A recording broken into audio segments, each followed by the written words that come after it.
Assalamualaikum warahmatullahi wabarakatuh. Kota Probolinggo merupakan salah satu kota dari 38 kabupaten kota yang ada di Jawa Timur yang letaknya di daerah pantai utara Pulau Jawa.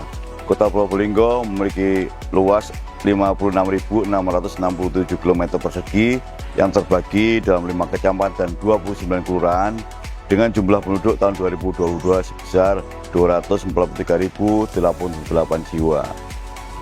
Tingkat kepadatan rata-rata 4.290,29 jiwa per kilometer persegi. Topografi wilayah terletak pada ketinggian 0 sampai 50 meter di atas permukaan laut. Kota Probolinggo memiliki 4 pelabuhan, yaitu 2 pelabuhan perikanan dan 2 pelabuhan niaga. Potensi pertaniannya sebagai penghasil bawang merah dan jagung. Visi Kota Probolinggo adalah membangun bersama rakyat untuk Kota Probolinggo yang lebih baik, berkeadilan, sejahtera, transparan, aman, dan berkelanjutan. Sedangkan misinya adalah 1. Membangun ekonomi yang berdaya saing berbasis sektor potensial. 2. Sumber daya manusia dan kesejahteraan sosial yang berkualitas.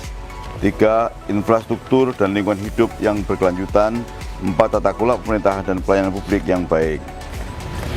Isu prioritas yaitu pengelolaan persampahan, 2. Alih fungsi lahan, dan 3. Penurunan kualitas air.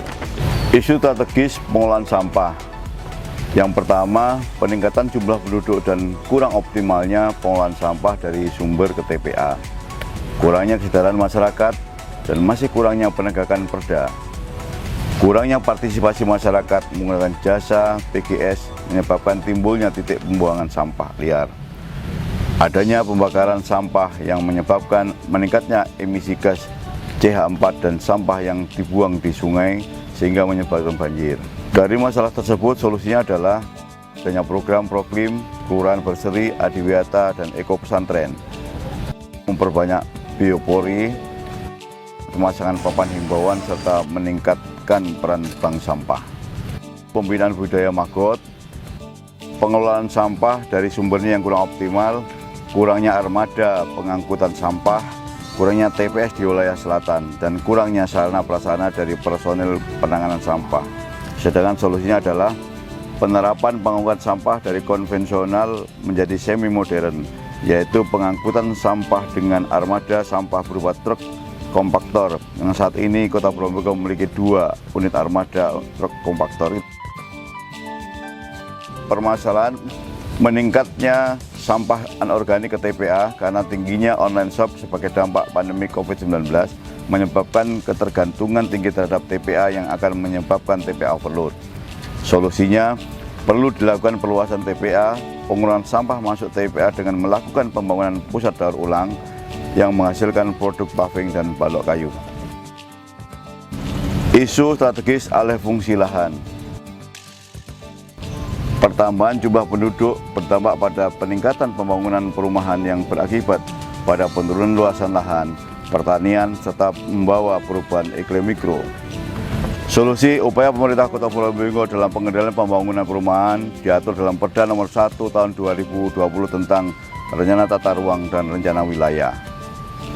Penerbitan izin mendirikan bangunan diatur dalam Perwali Nomor 15 Tahun 2018 tentang penyelenggaraan perumahan dan permukiman, pemanfaatan lahan, pekarangan, dan program kemitraan perlindungan dan konservasi sumber daya alam.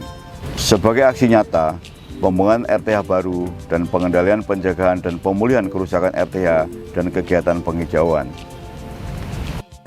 Meningkatnya perkembangan kota dengan adanya pembangunan pelabuhan Tanjung Tembaga dan jalan tol berdampak pada berkembangnya usaha penunjang perkembangan kota sehingga berakibat pada penurunan luasan resapan air serta terjadinya genangan air.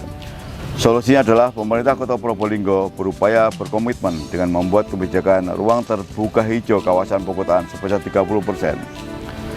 Guna mengurangi dampak tersebut, diperlukan peningkatan peran serta masyarakat, perusahaan, dan sekolah untuk menjaga kelestarian lingkungan. Meningkatnya pertumbuhan ekonomi yang semakin pesat berdampak pada kurangnya perlindungan lahan pertanian serta perlindungan hasil pertanian sehingga berakibat pada terancamnya persediaan stok pangan. Solusinya adalah pemerintah Kota Probolinggo menyusun strategi kawasan budaya yang produktif dan berwawasan lingkungan melalui gerakan penanaman tabu lapor, dan wisata edukasi hutan mangrove, serta peningkatan fungsi taman wisata studi lingkungan. Isu strategis penurunan kualitas air. Meningkatnya limbah domestik rumah tangga menyebabkan penurunan kualitas air sehingga meningkatkan beban sungai dari limbah domestik. Hasil uji kualitas air Kota Probolinggo kategori tercemar ringan dan terdapat kolibrium yang melebihi baku mutu sehingga menyebabkan bakteri patogen karena konsumsi air yang kurang higienis. Solusinya pembangunan IPAL komunal Arisan Jamban, sistem layanan tinja terjadwal, penerapan peraturan daerah nomor 4 tahun 2013 yang mengatur pengelolaan air limbah domestik, serta inovasi detektif kecil sungai atau Diksun dan partisipasi komunitas difabel peduli sungai atau Pak Desun. Meningkatnya pertumbuhan ekonomi dan usaha baru, ada 858 UKM dan masih banyaknya industri dan UKM yang belum memiliki IPAL atau spesifikasi IPAL, belum memenuhi syarat. Dan meningkatnya usaha hotel, resto, laundry menyebabkan meningkatnya limbah cair industri sehingga parameter kualitas air melebihi baku mutu sehingga mengakibatkan ketidakseimbangan ekosistem sungai. Solusinya pemanfaatan limbah tahu sebagai alternatif bahan bakar murah dan ramah lingkungan atau inovasi pelita siabah, serta melakukan pengawasan kegiatan usaha dengan dokumen UKL-UPL. Belum terkelolanya limbah kotoran hewan dan pertanian. Solusinya adalah mengatasi pencemaran sungai yang bersumber dari limbah pertanian dan peternakan, misalnya kotoran hewan.